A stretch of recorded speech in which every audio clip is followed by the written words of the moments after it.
Hello everyone, welcome to G Centric. और sinusoidal का ये जो यूनिट चल रहा है इसमें हम लोग 2 से 3 पॉइंट खत्म, आई थिंक 4 पॉइंट खत्म कर चुके हैं। ये 5वां पॉइंट है, दैट इज फॉर्म फैक्टर।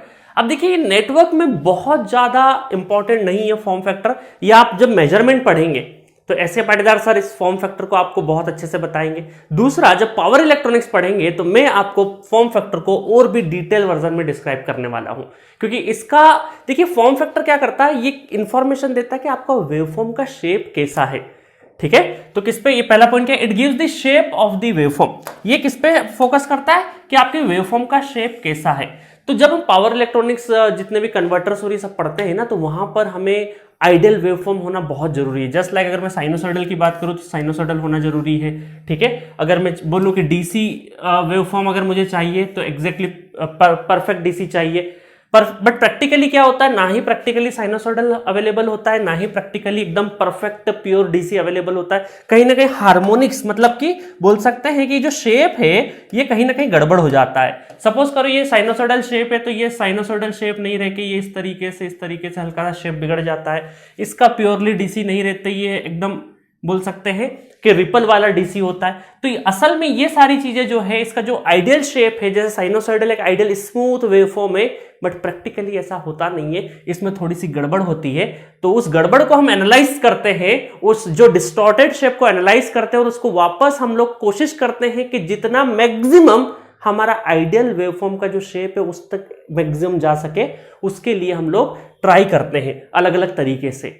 और इसी को हम क्या बोलते हैं, हार्मोनिक सेपरेशन, है ना। मतलब सप्रेस करना। हार्मोनिक्स क्या होता है, अनवांटेड सिग्नल्स। इसके अंदर कुछ हमें चाहिए प्योरली एसी, तो इसमें अनवांटेड बहुत सारे पैरामीटर्स होंगे, तो वो हमारे क्या होंगे, अनवांटेड फ्रीक्वेंसी के जितने भी सिग्नल्स होंगे वो सारे कहलाएंगे, हमारे फंडामेंटल को छोड़ के सारे कहलाएंगे, हम क्या बोल सकते हैं, हार्मोनिक्स। ठीक है, तो इसी हार्मोनिक्स को बहुत डिटेल वर्जन में मैंने ऑलरेडी डिस्क्राइब किया पावर इलेक्ट्रॉनिक्स में। तो यहां पर नेटवर्क में जस्ट आपको फॉर्मूला पता होना चाहिए। और ऑलरेडी मैं फॉर्म फैक्टर से रिलेटेड एक साइनोसॉइडल के बारे में बता चुका हूं कि 1.11 होता है। ठीक है, और फॉर्म फैक्टर का फॉर्मूला क्या होता है, फॉर्म फैक्टर का जो फॉर्मूला है वो होता है आपका ratio of RMS value, RMS upon average, RMS upon average.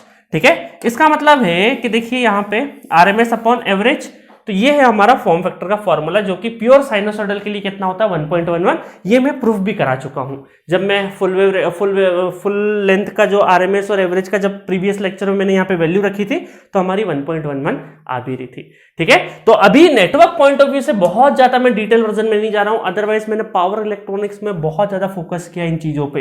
क्या हार्मोनिक्स होता है, क्या अनवांटेड सिग्नल्स होता है, फॉर्म फैक्टर का मतलब क्या है।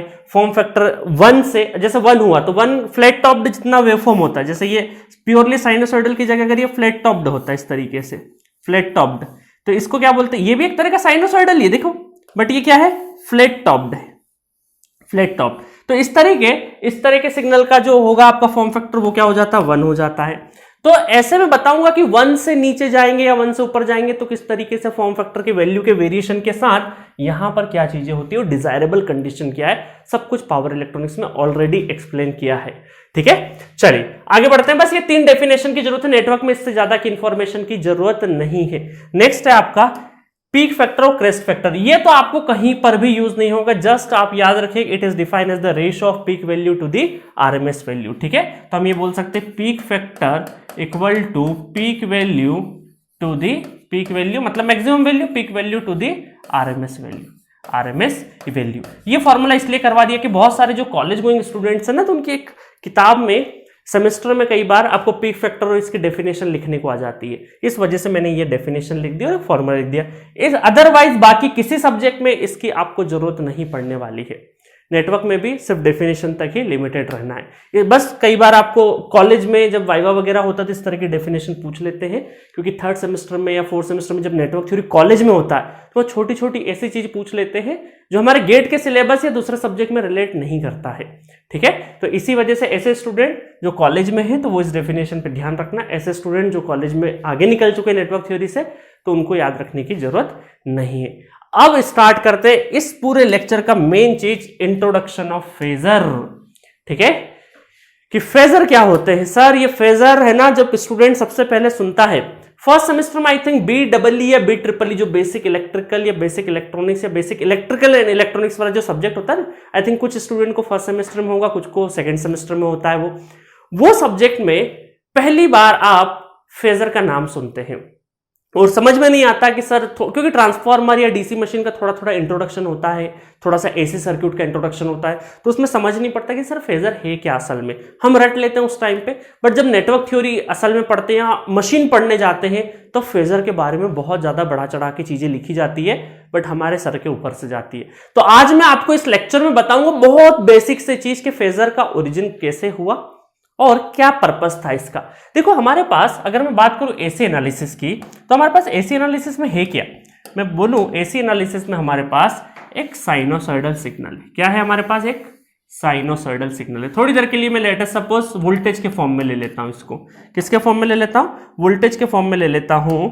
और ये इस तरीके से हमारे पास एक साइनोसॉइडल सिग्नल ऐसे चलते जाएगा ये, और इसका जो पीक वैल्यू है हमारे पास वो +Vm और ये माइनस वाला -Vm, ठीक है, लोअर वाला -Vm, इस तरीके से है। और इसको लिखने का तरीका हमने सीखा है हमारी प्रीवियस क्लासेस में कि इसको लिखने का जो तरीका है वो क्या है, V of t = Vm sin omega t, ठीक है। Omega is the angular frequency, peak value, और ये है इंस्टेंटेनियस वैल्यू, किसी भी इंस्टेंट की voltage. V of t generalise form में हम लोगों ने लिख दिया। अब क्या होता था कि इसको एनालाइज अगर करना है, थोड़ी देर के लिए किसी न किसी सर्किट पे एक्ट होगा, ये सिग्नल बोल सकते थोड़ी देर के लिए वोल्टेज सोर्स का वेवफॉर्म है ना, कोई सोर्स वोल्टेज है, और ये किसी सर्किट पे, सर्किट मतलब it is the collection of resistance, inductance और कैपेसिटेंस, उससे बना होगा कोई भी नेटवर्क, कोई भी सर्किट। तो उस पे जब हम इसको अप्लाई करेंगे तो रेजिस्टेंस के क्रॉस, इंडक्टर के क्रॉस, कैपेसिटर के क्रॉस अलग अलग इसके रिलेशंस आएंगे।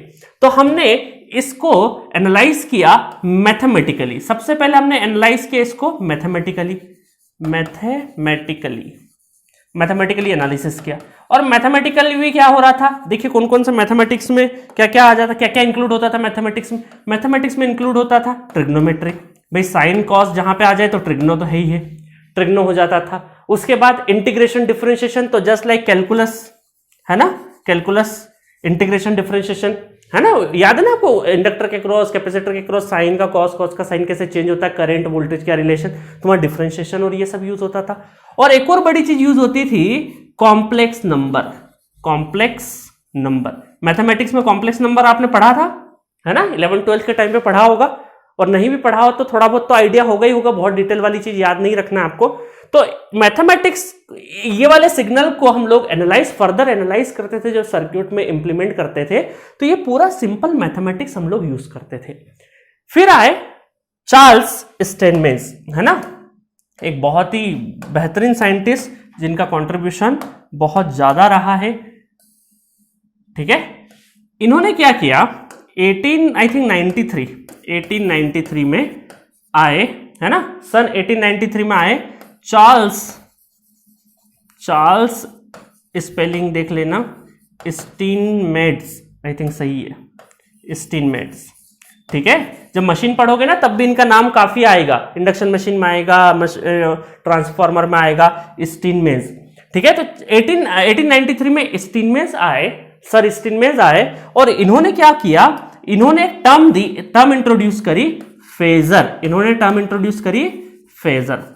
अब सब पूछे कि सर फेजर है क्या, है ना, इनसे पूछने लगे कि भाई आपने टर्मोलॉजी दी है कि फेजर है क्या। तो इन्होंने सबसे पहली चीज बोली कि ये जो फेजर है ना, एसी सर्किट को एनालाइज करने के लिए यूज होगा, ठीक है। बाय यूजिंग फेजर हम लोग क्या एनालिसिस करेंगे, एसी सर्किट को एनालिसिस करेंगे। तो उतने में ये जो इतने टाइम से बहुत सारे XYZ जो भी इंजीनियर साइंटिस्ट जो भी रहे होंगे, वो बोले कि हम लोग भी तो वही काम कर रहे हैं, मैथमेटिक्स से वही काम कर रहे हैं, आपने कौन सी नई चीज बोली। तो ये बोलते हैं, स्टीनमेट्ज बोलते हैं कि आप प्योरली मैथमेटिक्स जा रहे हो। ये क्या कर रहे थे, प्योरली मैथमेटिक्स, ग्राफ वगैरह कुछ भी नहीं बना रहे थे, मैथमेटिक्स। तो चार्ल्स स्टीनमेट्ज बोलते हैं कि आप प्योरली मैथमेटिक्स अप्लाई करके सर्किट को सॉल्व कर रहे हो, और मैं क्या करूंगा, मैं आपके मैथमेटिक्स को भी यूज करूंगा। कौन सा मैथमेटिक्स, ये बोलते हैं कि इन तीनों मैथमेटिक्स को तो नहीं, बट ये मैं कॉम्प्लेक्स नंबर को थोड़ा बहुत यूज करके फेजर को बनाऊंगा ग्राफिकल मेथड। क्या बनाऊंगा?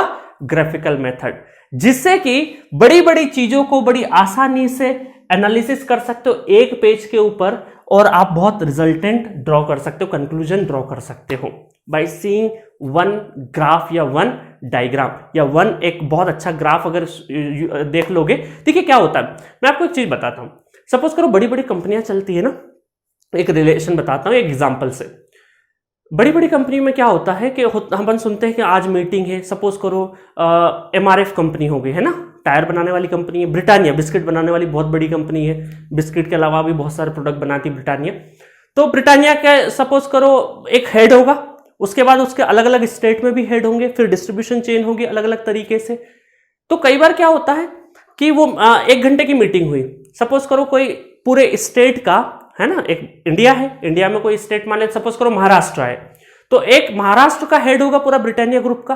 तो महाराष्ट्र का जो हेड होगा वो मुंबई में मीटिंग लेने पहुंचता है साहब, है ना, कि चलो आज मीटिंग है आ जाओ। तो अब वो मीटिंग लेगा, तो वो मीटिंग लेके ये तो नहीं बोलेगा कि महाराष्ट्र में किसी गांव कस्बे में ब्रिटानिया का कितना बिस्किट बिक रहा है तो उसका बताओ एंट्री कितना है। उस बंदे से तो, सबसे लास्ट वाले बंदे से तो बात नहीं करेगा। वो जो मीटिंग में प्रेजेंट रहेगा, जो बॉस आएगा, तो उसके नीचे वाले जितने भी लोग रहेंगे वो उसको रिपोर्ट करेंगे। उस 2 घंटे की मीटिंग में चलेगा क्या, रिपोर्ट करेंगे। और किस तरीके से रिपोर्ट करेंगे, वो ग्राफिकल तरीके से फाइल बनाएंगे और बोलेंगे सर हमारा सेल्स इस वाले मंथ में ऐसे एक्स एक्सिस और वाई एक्सिस पे कुछ बनाएंगे और ग्राफ प्लॉट करेंगे, ठीक है, कि सर हमारा सेल ऐसा इस तरीके से हुआ इतने 1 ईयर या 2 ईयर में, है ना। कुछ अलग अलग इन्फ्लेशन रेट या फिर महंगाई की वजह से कितना अपना मार्केट शेयर कम हुआ है।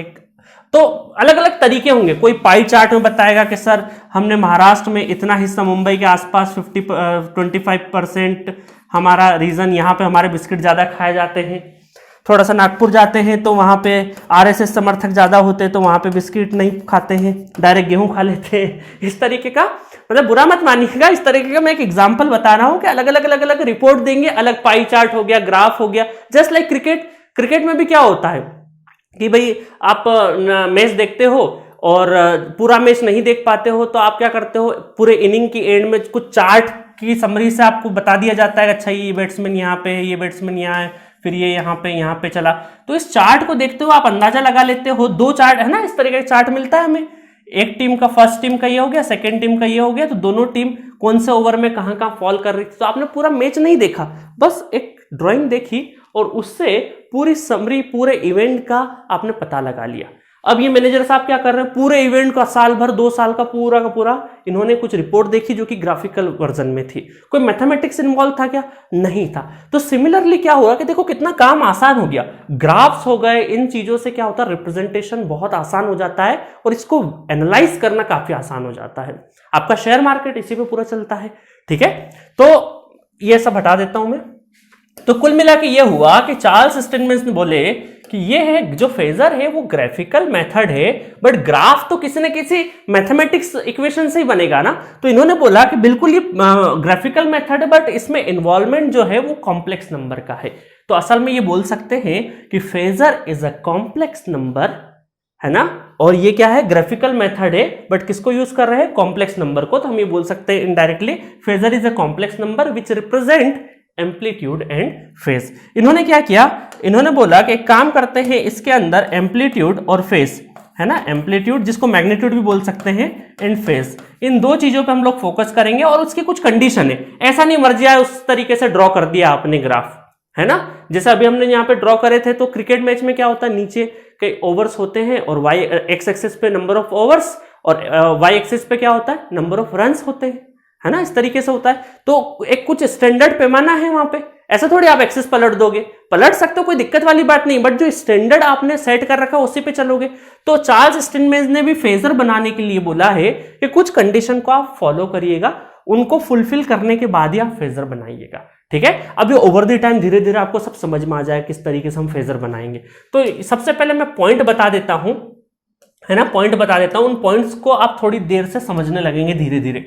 ये पॉइंट्स लिख दिए मैंने। Phasor is a complex number and it represent amplitude and phase of sinusoidal.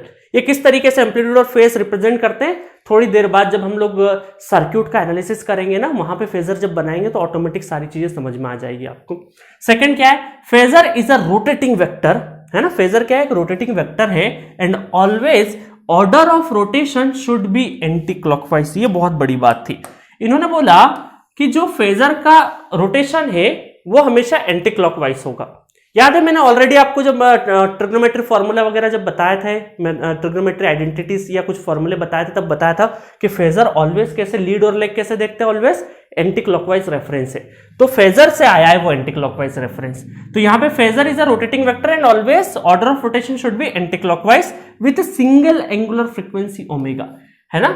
इनका कहने का मतलब है कि सपोज करो 2-3 क्वांटिटी आपकी, तो सिंगल फ्रीक्वेंसी वाली होनी चाहिए। एक फेजर पे जितनी भी क्वांटिटी आप जितनी मर्जी उतनी ड्रॉ करो, बट वो साफ की साफ एक ही फ्रीक्वेंसी की होनी चाहिए। मल्टी फ्रीक्वेंसी का एक फेजर डायग्राम नहीं बन सकता, हर फ्रीक्वेंसी का फेजर अलग अलग बनाना पड़ेगा।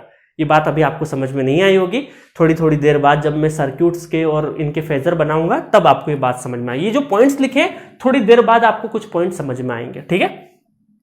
Length of phasor either in peak value और आरएमएस वैल्यू, दोनों ही हो सकती है। पीक वैल्यू में भी रिप्रेजेंट कर सकते हो आप जो लेंथ रहेगा फेजर का, और आरएमएस वैल्यू में भी रिप्रेजेंट कर सकते हो, ठीक है। तो ये थ्योरी पॉइंट पे हम वापस से आएंगे जब एक बार मैं आपको चीजें समझा दूंगा, और थोड़े थोड़े जब सर्क्यूट्स का रिलेशनशिप देखेंगे ना फेजर का, तब आपको ये पॉइंट सारे के सारे क्लियर हो जाएंगे, ठीक है। अभी थोड़ा आपके लिए भी नया नया है, तो हो सकता है कि बहुत सारी चीजें अभी समझ में नहीं आई हो, बट लिखे रहने दो। अभी थोड़ी थोड़ी देर बाद कुछ 5 से 6 घंटे बिताइएगा इसके अंदर, आपको सारी चीजें समझ में आ जाएगी। जब मैं सारे सर्क्यूट्स के RL circuit, resistance, capacitance, inductance, series, parallel सब कॉम्बिनेशंस को एनालाइज करके फेजर बता दूंगा, तब आपके लिए काफी आसान हो जाएगा, ठीक है। चलिए, तो अभी मैं सिंपल वाला एक्सप्लेन कर देता हूं, है ना, कि किस तरीके से हमने फेजर बनाया, है ना। तो यहां पर अभी तक हमारे पास क्या था, साइनोसॉइडल था। तो सबसे पहले मैं साइनोसॉइडल बना देता हूं।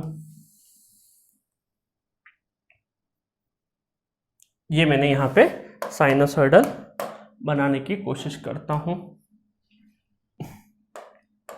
ये रहा हमारा साइनोसॉइडल, ठीक है। अब मैं क्या करूंगा, यहां पे इसको, ये हमारा मैक्सिमम, ठीक है, ये लोअर मैक्सिमम, थोड़ा ऊपर बन गया,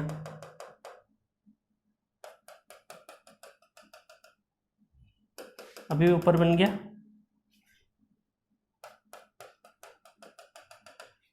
ठीक है। ये लोअर मैक्सिमम, ये अपर मैक्सिमम, ठीक है। मैंने क्या किया, और ये हमारा ओरिजिन था, ये हमारा क्या था, ओरिजिन।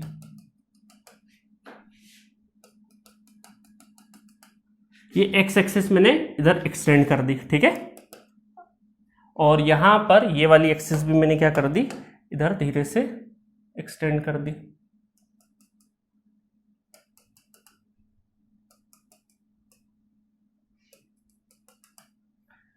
और कुछ ये वाली भी कर दी मैंने। अब आप बोल रहे होगे सर छोटा बड़ा लेंथ है अभी, हाँ, तो अभी मैंने रफली फ्री हैंड ड्रॉ किया है, इस वजह से ये साइज और ये साइज में अंतर आ सकता है, बट आपके एम्पलीट्यूड एग्जैक्टली सेम होंगे। जितनी लेंथ ये होगी उतनी लेंथ ये भी रहेगी, ठीक है। अब आपने देखो क्या किया, यहां पे क्या बना दिया, एक सर्कल बना दिया आपने, है ना, एक सर्कल बना दिया। ये सेंटर लिया आपने, ठीक है, ये सेंटर से आपने क्या कर दिया, एक सर्कल बना दिया, ठीक है। तो सर्कल में डायरेक्टली स्टैंडर्ड ड्रॉ करने की कोशिश करता हूं।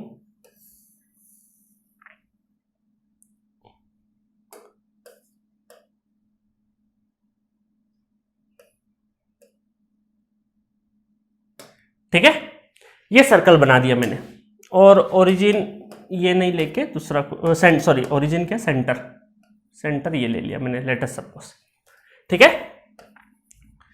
तो मैंने क्या किया, ये था हमारा साइनोसॉइडल सिग्नल, इसके पॉजिटिव पीक और निगेटिव पीक को आगे मैंने लाइन खींची, और इन दोनों को मिला के एक ये सर्कल, अब ये सर्कल बाद में बनता है, असल में मैंने पहले बना दिया ताकि हमारा रिप्रेजेंटेशन अच्छे से हो। अब देखिए यहां पर अब आपका वेक्टर आएगा थोड़ी देर के लिए। अब सपोज करिए आपको पता करना है कि इस डायग्राम पे, है ना, इस डायग्राम पे मैं बोलूं कि 45 डिग्री कहां पे होगा, तो आपको पता है कि सर 90 डिग्री तो ये है हमारा, 90 डिग्री ये है, और ये हमारा 180 डिग्री है ना, ये 180 डिग्री है।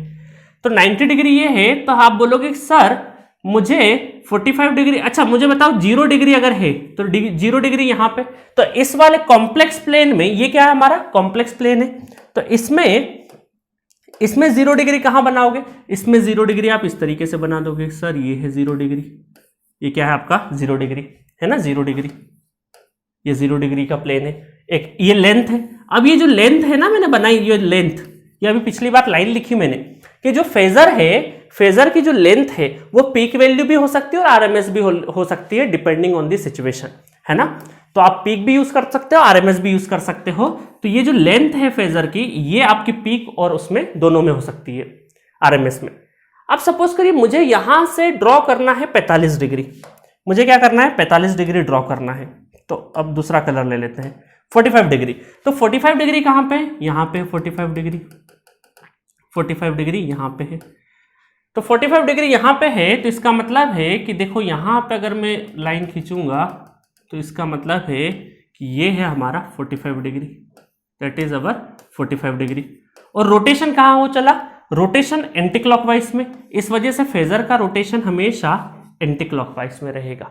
तो ये सिंबल आपको देना जरूरी है। ये क्या शो करता है, ये शो करता है कि फेजर का रोटेशन एंटी क्लॉकवाइज में, और ये हम साथ में क्या लिखते हैं इसकी frequency, that is omega frequency. एक सिंगल फ्रीक्वेंसी का ही, ये जितने भी फेजर बनाओगे आप, कोई भी पैरामीटर के बनाओगे तो यहां पर एक सिंगल फ्रीक्वेंसी, वो सारे के सारे पैरामीटर ओमेगा फ्रीक्वेंसी के ही होने चाहिए, ठीक है। तो इस तरीके से आगे फिर गए, आगे गए, है ना, आगे बढ़ते गए बढ़ते गए बढ़ते गए बढ़ते गए बढ़ते गए 45, फिर 90।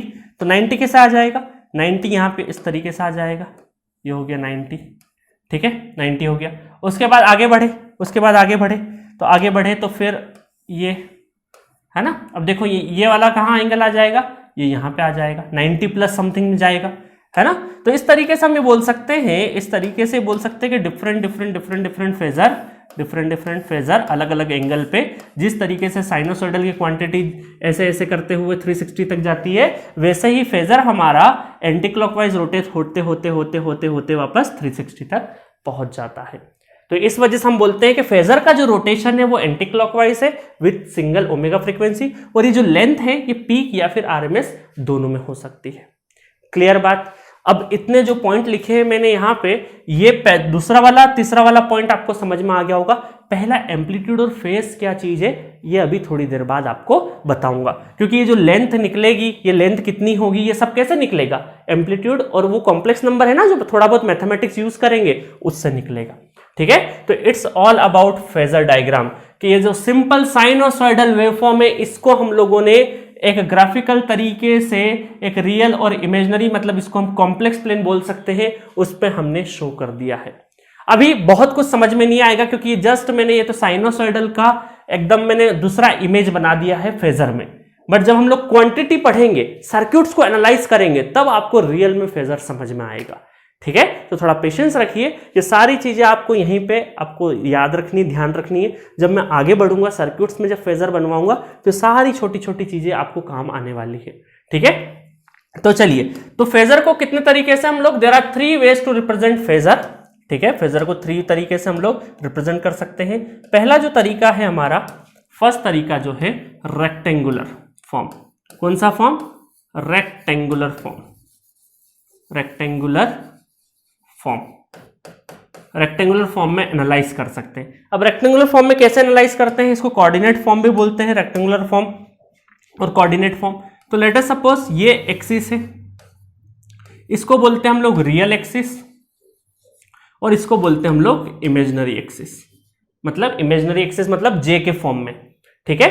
और आपने थोड़ा बहुत कॉम्प्लेक्स नंबर पढ़ा हो, अगर थोड़ा बहुत कॉम्प्लेक्स नंबर पढ़ा हो तो आपने ये पढ़ा जरूर होगा कि अगर मुझे z लिखना है तो इसमें z में रिप्रेजेंट करते हैं x plus j Y, x plus j Y. X क्या है हमारा, रियल पार्ट है, दैट इज रियल, ठीक है। और ये कहलाता है इमेजिनरी, ये क्या कहलाता है आपका, इमेजिनरी पार्ट, ठीक है। और यहां पर थोड़ी देर के लिए अगर मैं ऐसे वेक्टर रिप्रेजेंट करूं कि ये है हमारा z प्लेन, ये क्या है हमारा z, ये z है। तो ये z क्या है, it is the collection of real and imaginary part. इसका मतलब है कि यहां पर ये जो y एक्सिस है हमारी, ये है इमेजिनरी, है ना, और ये जो x वाली जो लेंथ है, x वाली जो लेंथ है ये हमारी क्या है, रियल लेंथ। मतलब हम ये बोल सकते हैं ये x वाली लेंथ जो है ये हमारा क्या है, रियल पार्ट है, रियल एक्सिस पे। और ये जो y वाला है, क्योंकि जो इमेजिनरी चलेगा j के फॉर्मेट में चलेगा सारा का सारा, तो ये हमारा क्या है, y। ये लेंथ कितनी है, y लेंथ है। तो ये अगर y लेंथ है तो ये भी क्या हो जाएगी, आपकी y लेंथ हो जाएगी, y लेंथ। ठीक है, आई बात समझ में। अब इसका मतलब ये है कि देखो ये एक तरह का, और ये जो एंगल है ये आपका इसका एक्सिस से एंगल है थीटा, एक्सिस से एंगल कितना है, थीटा एंगल है।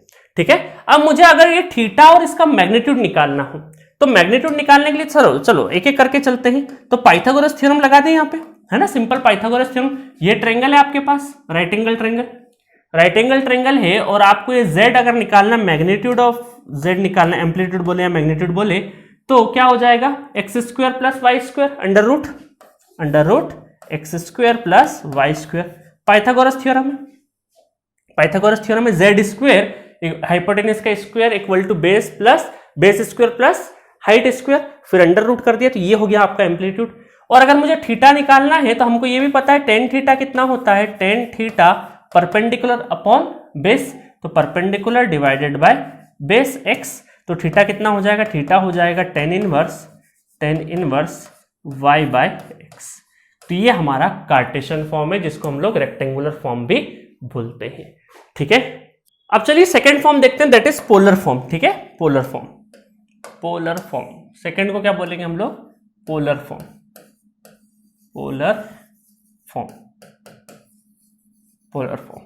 इसमें क्या होगा, देखिए इसमें ये z है तो इसके साथ साथ एम्पलीट्यूड मोड ऑफ z, और साथ में यहाँ पे शो हो जाएगा मोड ऑफ z, और साथ में एंगल थीटा। तो अब आपको पता है कि मोड ऑफ z कैसे निकलता है और थीटा कैसे निकलता है कार्टेशियन फॉर्म में, या फिर मैं बोल सकता हूँ रेक्टेंगुलर फॉर्म में, ये आपने ऑलरेडी निकाल चुके हैं किस तरीके से ये दोनों चीजें फाइंड होती है। कि mod of z find out करना है तो under root x square plus y square, और थीटा फाइंड करना है तो tan inverse y by x already पता है आपको। तो ये फॉर्म, ये नोटेशन पोलर फॉर्म जो है ये एक और नोटेशन है, एक और रिप्रेजेंट करने का तरीका है। रेक्टेंगुलर फॉर्म कैसा है रिप्रेजेंट करने का तरीका, ये रिप्रेजेंट करने का तरीका z equal to x plus j y. ये कौन सा है, एम्पलीट्यूड और फेस का फॉर्म, एम्पलीट्यूड और एंगल में रिप्रेजेंट कर रहे हैं। ठीक है, तो ये दोनों फॉर्म से बहुत ज्यादा आपका पाला पड़ने वाला है कि कार्टेशियन फॉर्म में लाना है या आपको पोलर फॉर्म में निकालना है। तो कई बार सर्किट को कार्टेशियन फॉर्म में भी लिखेंगे, कई बार हम पोलर फॉर्म में भी लिखेंगे। इन दोनों फॉर्म को बहुत अच्छे से हम लोग एक दूसरे में कन्वर्ट करेंगे, और लिंक दोनों में कॉमन बहुत सारी, क्योंकि थीटा और मैग्नीट्यूड, जो इसका मैग्नीट्यूड या एम्पलीट्यूड जो भी बोले, ठीक है, और थीटा किस तरीके से निकालना, वही चीज यहां पर भी वही निकलेगी। ठीक है, तो बस कन्वर्जन है, एक दूसरे का रिप्रेजेंट करने के तरीके हैं अलग अलग। ठीक है, चलिए एक और फॉर्म बता, अच्छा एक चीज और बताता हूं मैं यहाँ पे, कि आपने वो देखा होगा ना कि इस z को अगर मुझे cos x को लिखना हो थोड़ी देर के लिए, ये चीज भी आपको मैं बता ही देता हूं यहाँ पे, कि अगर मुझे x को लिखना है तो x को क्या लिख सकता हूं, ये जो z है ये एंगल के साथ में आ जाएगा तो z cos थीटा हो जाता है, और अगर y को लिखना हो तो इसका परपेंडिकुलर साइन कंपोनेंट है ना, अलोंग द एंगल के साथ वाला जो हो जाएगा वो हमारा कॉस कंपोनेंट, और उसके परपेंडिकुलर वाला साइन कंपोनेंट, तो जे साइन थीटा। ये आपने फिजिक्स और मैथमेटिक्स 11-12 में बहुत बार यूज किया होगा, तो ये चीज भी आपको पता होनी चाहिए। नेक्स्ट चलो फॉर्म डिस्कस कर लेते हैं, एक्सपोनेंशियल फॉर्म। ठीक है, ये कोई अनोखा नहीं है, इसी से मिला जुला है, एक्सपोनेंशियल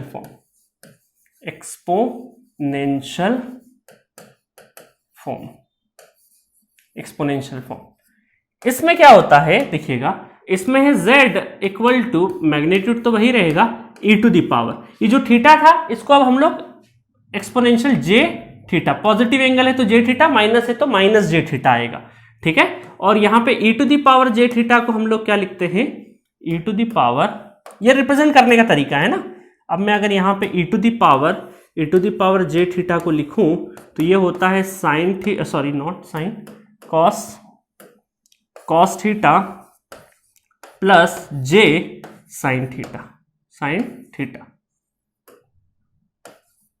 ठीक है, और अगर मैं ये प्लस था, अगर मैं माइनस यूज कर लूं, अगर मान लो यहां पे माइनस यूज कर लेंगे तो यहां पे माइनस आ जाएगा।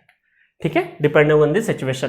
तो ये फॉर्मेट में भी, जिसको बोलते हैं e की पावर में, इस वजह से इसको बोलते हैं एक्सपोनेंशियल फॉर्म। बट पूरे नेटवर्क में हमारे जो सबसे ज्यादा जो काम आने वाले फॉर्म है दैट इज पोलर और रेक्टेंगुलर फॉर्म। अब देखिए फेजर में क्या हुआ, फेजर में लेंथ कितनी है ये कौन शो करेगा, कि एम्पलीट्यूड कितना है, मोड ऑफ z कितना है, ये मोड ऑफ z कितना है एम्पलीट्यूड कितना है और कितने एंगल से रोटेट हो रहा है, ये 45 डिग्री, दूसरा एंगल, तो ये एंगल कौन शो करेगा, tan इनवर्स y/x, इस तरीके से होगा। बट ये इतना सिंपल नहीं है, बहुत ही स्मॉल क्वांटिटी से मैंने चीजें समझाई है, बट आपको धीरे धीरे जब ये एक्चुअल नेटवर्क, एक्चुअल सर्क्यूट में यूज होगा तब ज्यादा बेहतर तरीके से समझ में आएगा। ठीक है, सो एट दिस नोट ये हमारा लेक्चर फिनिश होता है। इसमें हम लोगों ने कहां से स्टार्ट किया, फॉर्म फैक्टर, पिक फैक्टर तो ठीक है, वो तो आप कर ही लोगे, उसमें बहुत ज्यादा नहीं। इंट्रोडक्शन ऑफ फेजर, फेजर क्या है, कॉम्प्लेक्स नंबर ही है बट थोड़ा सा मैथमेटिकल, ये आपका मैथमेटिकल रिप्रेजेंटेशन है किसी भी सर्क्यूट को सॉल्व करने के लिए। जब सर्क्यूट सॉल्व करेंगे तो ज्यादा बेहतर तरीके से आप समझ पाएंगे। 1893 में चार्ल्स स्टीनमेयर्स ने इसको इंट्रोड्यूस किया था। ये कुछ प्रॉपर्टीज है, अब आपको काफी कुछ समझ में आने लगी होगी, एम्पलीट्यूड, फेस, ये कैसे है। अभी हम लोगों ने मोड ऑफ जेड और एंगल निकाला थीटा, उस तरीके से निकालना है। रिप्रेजेंट कैसे करना है, सिंगल फ्रीक्वेंसी क्यों होना चाहिए, एंटी क्लॉकवाइज में क्यों रोटेट कर रहे, पीक और आरएमएस दोनों ही हो सकते हैं, सारे पॉइंट अब आपको क्लियर हो गए होंगे। ये एक सिंपल साइनोसॉइडल को मैंने यहाँ पे रिप्रेजेंट किया है। ठीक है, और उसके बाद हम लोगों ने तीनों फॉर्म इसके, जिसमें पोलर और रेक्टेंगुलर फॉर्म सबसे ज्यादा काम आने वाले हैं। ठीक है, ये दोनों आपके बहुत ज्यादा काम आएंगे, जिसमें मैग्नीट्यूड, इसको एम्पलीट्यूड या मैग्नीट्यूड दोनों बोल सकते हैं, मैग्नीट्यूड और एंगल, और यहाँ पे एक्स एक्सिस रियल और इमेजिनरी फॉर्म में हम लोग तोड़ सकते हैं और उसका फिर मैग्नीट्यूड और एंगल निकाल सकते हैं।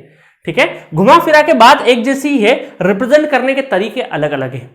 ठीक है, क्योंकि ऑप्शंस एमसीक्यू टाइप का एग्जाम है तो ऑप्शन हो सकता है कभी कार्टेशियन फॉर्म में, जिसको रेक्टेंगुलर फॉर्म भी बोलते हैं, या कभी पोलर फॉर्म में गिवन है, तो आपको कन्वर्ट करते आना चाहिए दोनों में।